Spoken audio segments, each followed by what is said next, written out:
Section 250.53 of the National Electrical Code states that the grounding electrode system shall be installed in accordance with Section 250.52 and shall have a resistance to ground of not more than 25 ohms.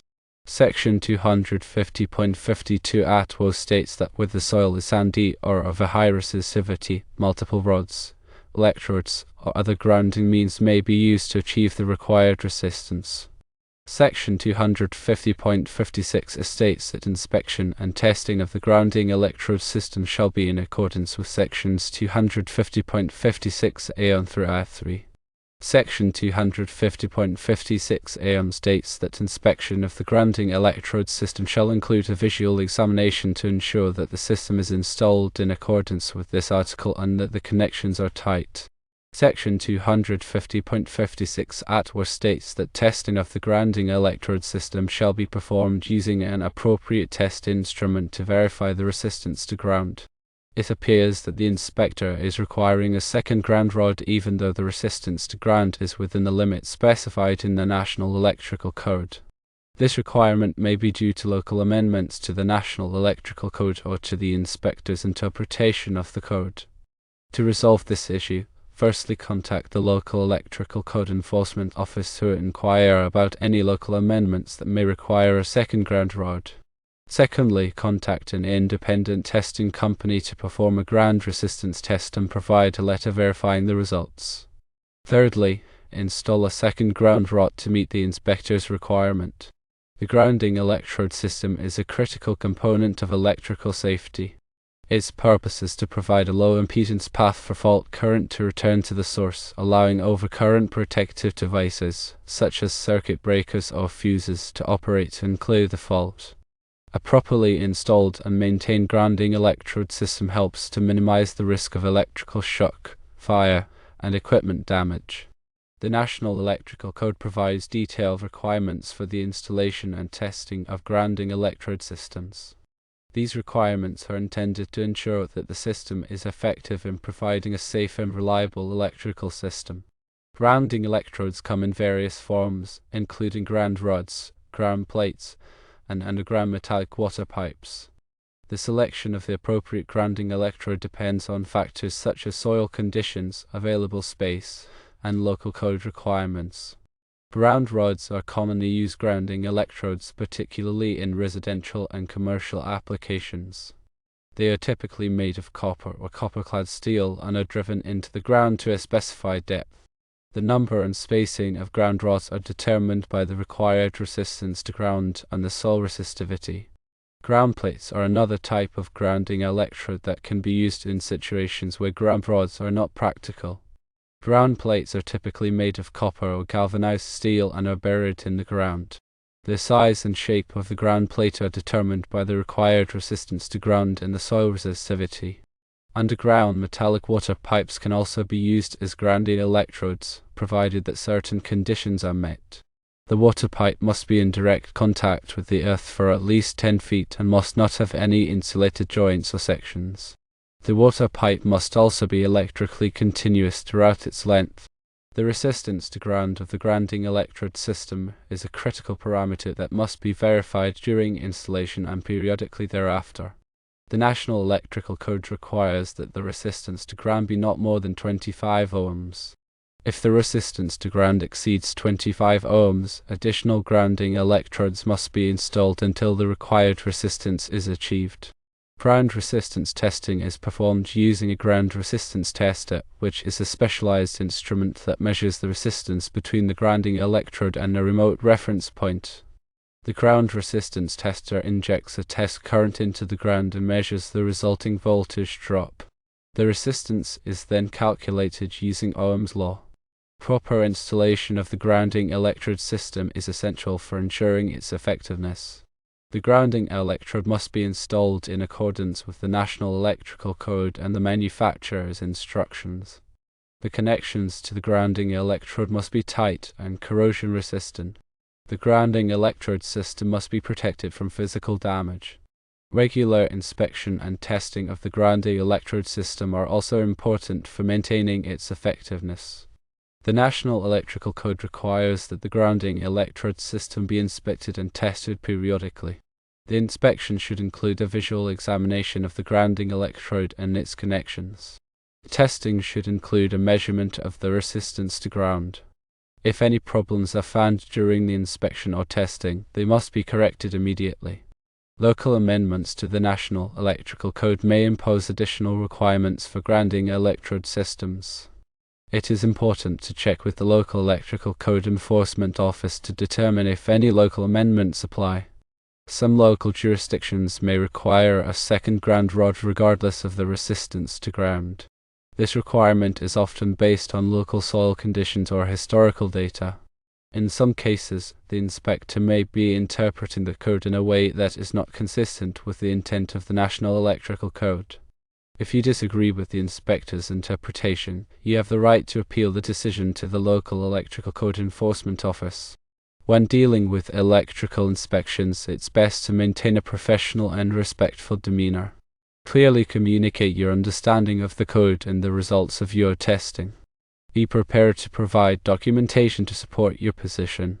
Consider involving a qualified electrical engineer or consultant to provide expert advice and assistance. An independent testing company can provide a neutral assessment of the grounding system and offer solutions to meet code requirements. Understanding the relevant sections of the National Electrical Code is crucial for resolving grounding issues. Familiarize yourself with sections 250.52, 250.53, and 250.56, which cover grounding electrode requirements, resistance to ground, and inspection procedures. When measuring ground resistance, ensure that you are using a properly calibrated and functioning test instrument. Follow the manufacturer's instructions carefully and record the test results. Keep records of all inspections, tests, and corrective actions taken on the grounding system. This documentation can be valuable in demonstrating compliance with the National Electrical Code and resolving disputes with inspectors. In situations where a second ground rod is required, ensure that it is installed in accordance with the National Electrical Code. The rods should be spaced at least 6 feet apart and driven to a depth of at least 8 feet. The connection between the ground rods and the grounding electrode conductor should be made with a listed connector. If you are unsure about any aspect of grounding electrode system installation or testing, consult with a qualified electrician or electrical engineer. They can provide expert guidance and ensure that the system is installed and maintained in accordance with the National Electrical Code and local requirements. The information provided here is for general guidance only and should not be considered a substitute for professional advice. Always consult with a qualified electrician or electrical engineer before performing any electrical work. Grounding electrode systems are crucial for electrical safety and should be installed and maintained with care. By understanding the requirements of the National Electrical Code and following best practices, you can ensure that your electrical system is safe and reliable. Remember that the inspector's role is to ensure compliance with the National Electrical Code and local amendments. While you may disagree with the interpretation, it's important to work collaboratively to find a solution that meets the requirements and ensures electrical safety. Documenting all communication with the inspector, including the date, time, and subject of the conversation, can be helpful in resolving disputes. Keep a record of any emails, letters, or other written communication. When discussing grounding issues with the inspector, be prepared to explain the basis for your position and provide supporting documentation. Be open to considering alternative solutions that meet the requirements of the National Electrical Code and address the inspector's concerns. If you are unable to resolve the issue with the inspector, consider escalating the matter to the local Electrical Code Enforcement Office. They can provide a review of the situation and offer a final determination. In some cases, it may be necessary to seek legal advice to protect your rights and interests. An attorney specializing in construction law or electrical code compliance can provide guidance on your legal options. It's important to remember that the goal of grounding is to provide a safe path for fault current to return to the source. A properly installed and maintained grounding system can prevent electrical shock, fire, and equipment damage. By understanding the principles of grounding and following the requirements of the National Electrical Code, you can ensure that your electrical system is safe and reliable. Grounding is not just about meeting code requirements, it's about protecting people and property from the hazards of electricity. Invest the time and effort necessary to ensure that your grounding system is installed and maintained correctly. The National Electrical Code is updated every 3 years, so it's important to stay current with the latest requirements. Attend training courses and seminars to learn about changes to the code and best practices for electrical safety. Consider joining professional organizations such as the International Association of Electrical Inspectors to stay informed about the latest developments in the electrical industry. These organizations offer valuable resources and networking opportunities. Grounding is a complex topic, but with a solid understanding of the principles and requirements, you can ensure that your electrical system is safe and compliant. Don't hesitate to seek help from qualified professionals when needed. Electrical safety is everyone's responsibility. By working together, we can create a safer environment for ourselves and our communities. When installing ground rods, be sure to use a driving tool that is designed for the purpose. This will help to prevent damage to the ground rod and ensure that it is driven to the proper depth. Avoid using a hammer or other tool that could damage the ground rod or cause it to bend. When connecting the grounding electrode conductor to the ground rod, use a listed connector that is compatible with the materials of both the conductor and the ground rod. This will ensure a reliable and corrosion-resistant connection. Avoid using wire nuts or other unlisted connectors, as they may not provide a secure connection and could corrode over time. When burying ground plates, ensure that they are installed below the frost line to prevent damage from freezing and thawing. The frost line varies depending on the geographic location, so consult with local building officials or a qualified electrician to determine the appropriate depth. When using underground metallic water pipes as grounding electrodes, ensure that they are electrically continuous throughout their length. This means that there should be no insulated joints or sections that could interrupt the flow of current. If there are any insulated joints or sections, they must be bonded together with a bonding jumper. When testing ground resistance, be sure to follow the manufacturer's instructions carefully. Use the proper test leads and connections, and take readings at multiple locations around the grounding electrode. This will help to ensure that the test results are accurate and reliable. When inspecting grounding electrode systems, look for signs of corrosion, damage, or loose connections. These problems can compromise the effectiveness of the grounding system and should be corrected immediately. If you find any problems, consult with a qualified electrician to determine the appropriate repair or replacement measures. When installing additional grounding electrodes, be sure to space them at least 6 feet apart. This will help to prevent the electrodes from interfering with each other and ensure that each electrode is effective in providing a low impedance path to ground. When connecting multiple grounding electrodes together, use a continuous grounding electrode conductor. This will provide a redundant path to ground and ensure that the system remains effective even if one of the electrodes is damaged or disconnected. When running the grounding electrode conductor, be sure to protect it from physical damage. This can be done by running the conductor in conduit or by using a grounding electrode conductor that is listed for direct burial. When installing grounding electrode systems in areas with high soil resistivity, consider using chemical ground rods. Chemical ground rods contain chemicals that help to lower the soil resistivity and improve the effectiveness of the grounding system. When installing grounding electrode systems near underground utilities, be sure to call the local utility company to locate any buried lines. This will help to prevent damage to the utilities and ensure the safety of workers. When installing grounding electrode systems in areas with corrosive soils, consider using corrosion-resistant ground rods and connectors. This will help to extend the life of the grounding system and prevent premature failure. When installing grounding electrode systems in areas with rocky soils, consider using ground rods that are designed for rocky conditions. These ground rods are typically shorter and more robust than standard ground rods. When installing grounding electrode systems in areas with limited space, consider using ground plates or other alternative grounding electrodes. These electrodes can be installed in smaller areas and still provide an effective path to ground.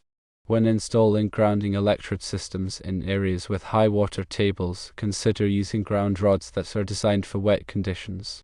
These ground rods are typically coated with a water-resistant material to prevent corrosion. When installing grounding electrode systems in areas with seismic activity, consider using grounding electrode conductors that are designed to withstand seismic forces. These conductors are typically more flexible and robust than standard grounding electrode conductors.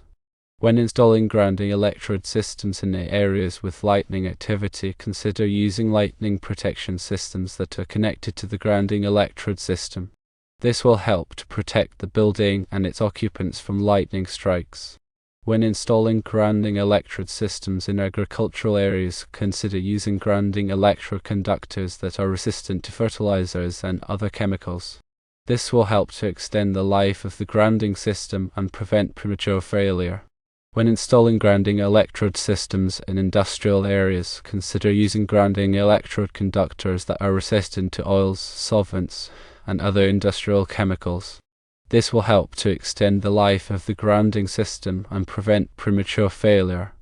When installing grounding electrode systems in healthcare facilities, consider using isolated grounding systems to protect sensitive electronic equipment from noise and interference. Isolated grounding systems provide a separate path to ground for the equipment, which helps to minimize the effects of electrical noise. When installing grounding electrode systems in data centers, consider using redundant grounding systems to ensure that the equipment is always properly grounded. Redundant grounding systems provide multiple paths to ground, which helps to prevent downtime and data loss. When installing grounding electrode systems in telecommunications facilities, consider using grounding electrode conductors that are designed to minimize electromagnetic interference. These conductors are typically shielded to prevent them from radiating or receiving electromagnetic energy. When installing grounding electrode systems in renewable energy systems, such as solar and wind power systems, consider using grounding electrode conductors that are designed to handle the high currents and voltages associated with these systems. These conductors are typically larger and more robust than standard grounding electrode conductors. Remember that grounding is an essential part of electrical safety and should be treated with the utmost care. Always consult with a qualified electrician or electrical engineer before performing any electrical work. The National Electrical Code provides detailed requirements for grounding electrode systems, but it's important to understand the underlying principles and to apply them correctly. By following best practices and staying informed about the latest developments in the electrical industry, you can ensure that your grounding system is safe, reliable, and compliant with the National Electrical Code.